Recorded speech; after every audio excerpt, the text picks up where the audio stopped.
You open a bottle of honey today, and nothing dramatic happens. No climbing, no smoke, no angry insects forming a cloud of tiny winged hatred. No one has to stand under a tree holding fire while another person reaches into a buzzing hole and seriously reconsiders every decision that led to this moment. You just twist a cap, pour golden sweetness onto bread or tea, and treat it like a normal kitchen object. Now put that sweetness back into the ancient world. No supermarkets, no sugar bags, no chocolate bars, no soda, no cereal pretending to be breakfast while behaving like dessert. If your ancestors wanted something intensely sweet, they could not just open a cabinet. They had to find it in a landscape that did not care about cravings, and one of the richest sources of sweetness was locked inside a fortress built by thousands of bees. So why did early humans risk their lives for honey? Because honey was not just a treat. It was concentrated energy in a world where energy was hard to get. A mouthful of honey could mean fast calories, sweetness, fuel for movement, and a rare reward that the ancient brain would remember very clearly. To a body that had spent the day walking, digging, carrying, searching, shivering, sweating, or failing to find enough food, honey was not cute. Honey was power, but that power came with a price. Bees sting, trees are high, rock faces are dangerous, smoke can fail, hands can slip, a swollen face, a fall, or one bad swarm could turn a sweet meal into a serious injury. And yet humans still went after it. They watched bees, followed birds, climbed, smoked hives, shared risk, and reached into danger for something sticky, golden, and worth remembering. That is the strange story behind honey. It is not only the story of sweetness, it is the story of a brain built to chase rare energy, a body willing to gamble for calories, and a group clever enough to turn pain, smoke, insects, and height into one of the oldest rewards in human life. Here is the reframe. Honey was not dessert. Dessert is what honey becomes in a world where food is usually nearby, sugar is cheap, and sweetness has been turned into a casual background flavor. In the ancient world, sweetness was rare information. It told the body that energy had been found. Not vague energy, not slow, uncertain energy, fast, dense, ready-to-use energy hiding in a place difficult enough that most animals could not easily take it. That changes the way the risk looks. From the modern side, fighting bees for honey seems ridiculous. From the ancient side, the calculation was different. A successful honey raid could feed the body quickly, reward the brain intensely, and give the group something valuable enough to share. It was not only honey either. A hive could contain wax, comb, and larvae, each useful in its own way. The prize was not a cute, sweet drizzle. It was a whole package of calories, fat, protein, materials, and reward. And the brain was built to care about that. Your ancestors did not live in a world where sweetness attacked them from every shelf. Sweet taste was a signal worth obeying because most of the time, finding it meant finding something useful. A body that ignored rare sugar lost an opportunity. A body that remembered where sweetness came from had a reason to return, plan, and take the risk more seriously next time. So the real question is not why early humans were foolish enough to risk pain for honey. The real question is why a hungry, moving, heat-producing, energy-needing primate would ever ignore a concentrated food source just because it fought back. Honey was dangerous, yes, but in the ancient world, danger did not automatically mean no. Sometimes danger meant the reward was valuable enough that the group had to become clever. To understand why honey mattered, you have to put sweetness back into a world where it was not everywhere. Your ancestors did not live inside a permanent cloud of sugar. There were no candy aisles, no sweet drinks, no pastries behind glass, no jars waiting politely on shelves. Sweetness came from places and seasons. Fruit ripened, then disappeared. Tubers and roots had to be found, dug, cooked, and shared. Meat could be rich, but it was not guaranteed. A hungry body had to pay attention to every possible source of energy. Honey stood out because it was intense. It was not a mild hint of sweetness. It was a bright signal in the mouth, the kind the brain could not ignore. And unlike many foods, it came already concentrated. Bees had done the gathering, processing, storing, and defending. The hive was like a living treasure chest, except the treasure chest could fly into your eyes.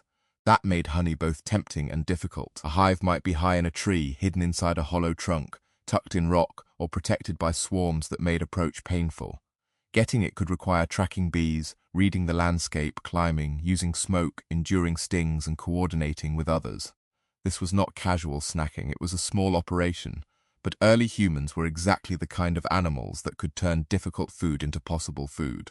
They watched patterns, they remembered locations, they used fire, they shared labor, they copied each other, they learned from animals. They took risks when the reward was high enough. In a world where calories shaped survival, honey was worth becoming clever for. So the ancient context is simple. Honey was rare sugar defended by danger. It appeared in a world where energy was never guaranteed, where bodies worked hard, and where the group that could solve a hard food problem gained more than sweetness. It gained fuel. The evidence begins with living hunter-gatherers. Among the Hadza of Tanzania, honey can be one of the most valued foods in the landscape, and men may spend enormous effort finding and collecting it. That matters because the Hadza are not a perfect window into all of prehistory, but they show something important. For people living close to wild food systems, honey is not a tiny bonus. It can be a major prize, worth time, skill, smoke, climbing, stings, and cooperation. Then there is one of the strangest partnerships in nature, humans and honeyguide birds. In parts of Africa, greater honeyguides can lead people toward wild bee nests. The bird cannot open the hive by itself. Humans can. Humans want the honey. The bird gets wax and leftovers after the hive is opened. This relationship shows how valuable honey is, because it became worth paying attention not only to bees, but to another animal that seemed to know where the sweetness was hidden. Rock art adds another clue. Ancient images from places such as Spain, Africa, and other regions show people climbing, reaching into hives, or collecting honey. These images are not grocery receipts from the Stone Age, but they preserve the same idea visually. Humans have been risking height, bees, and pain for honey for a very long time. The behavior was important enough to be remembered, shown, and repeated, and the food itself explains why. Honey is rich in simple sugars that the body can use quickly. A hive could also offer larvae and brood, adding fat and protein to the prize. So the reward was not just sweetness on the tongue. It was fuel for walking, carrying, thinking, keeping warm, feeding children, and surviving the next stretch of uncertainty. Put the evidence together, and honey stops looking like a treat. It looks like a high-risk, high-reward food source that ancient humans were clever enough, hungry enough, and motivated enough to chase. The mechanism starts with the brain's relationship to energy. Your brain is expensive tissue.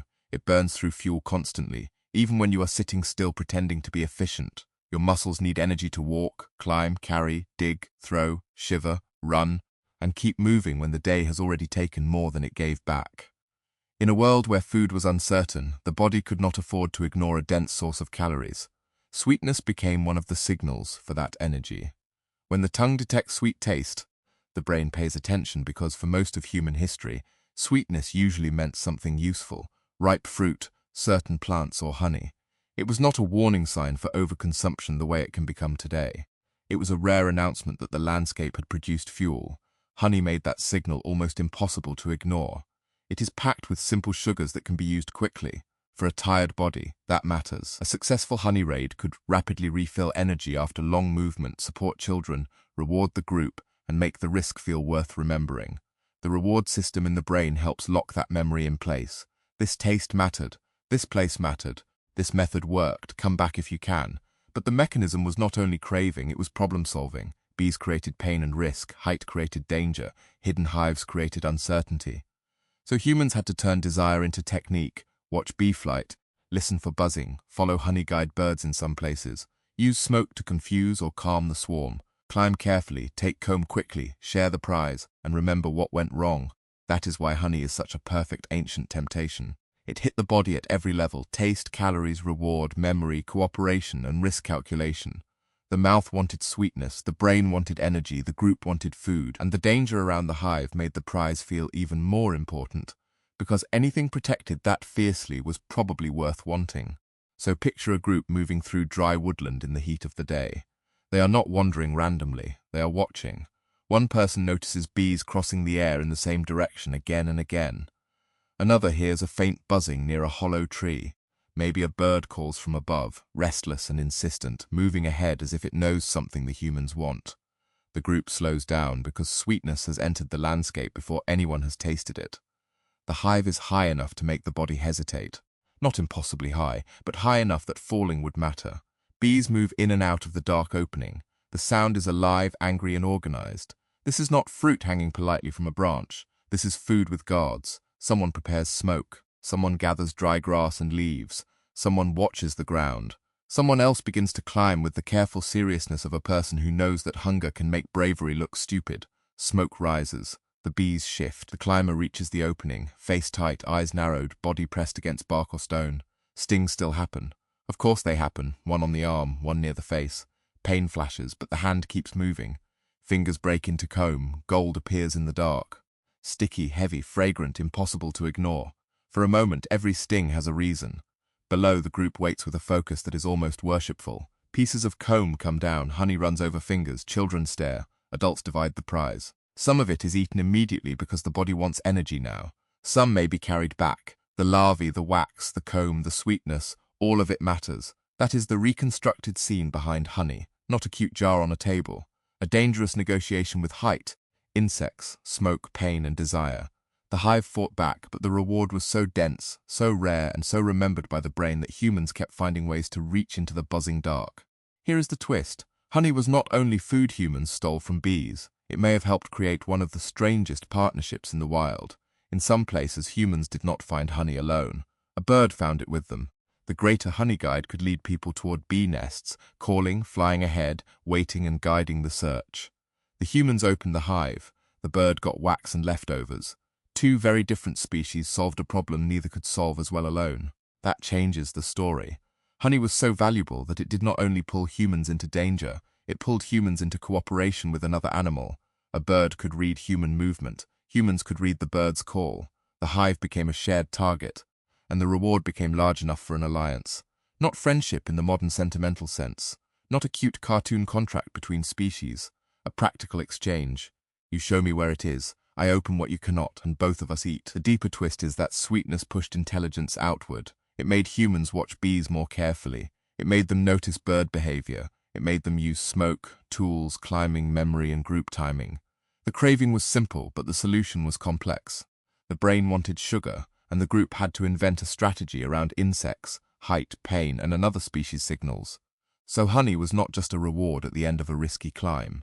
It was a force that made humans pay attention to the living world in a sharper way. Bees guarded it, birds revealed it, humans risked themselves for it, and somewhere in that triangle of hunger, pain, and cooperation, a sweet food became part of a much larger story, the ancient brain chasing energy, and the human mind learning to turn the behavior of other creatures into survival. So the next time you squeeze honey into tea, spread it on bread, or see it sitting quietly in a plastic bottle shaped like a bear that has clearly lost all dignity, remember what that sweetness used to mean. It was not just flavor. It was a rare signal from the landscape. Energy is here. Fast energy, bright energy. Energy protected by wings, stingers, height, wax, and danger. Modern life makes honey look gentle. It sits on shelves, it waits in jars. It becomes a breakfast topping, a cough remedy, a small luxury.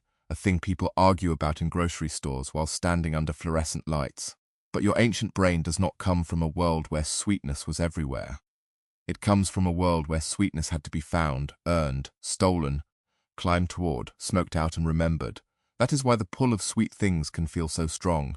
Your body inherited a system that once treated sugar as opportunity. In the ancient world, chasing sweetness often made sense because sweetness was rare and useful. The problem is that modern life removed the rarity but kept the craving.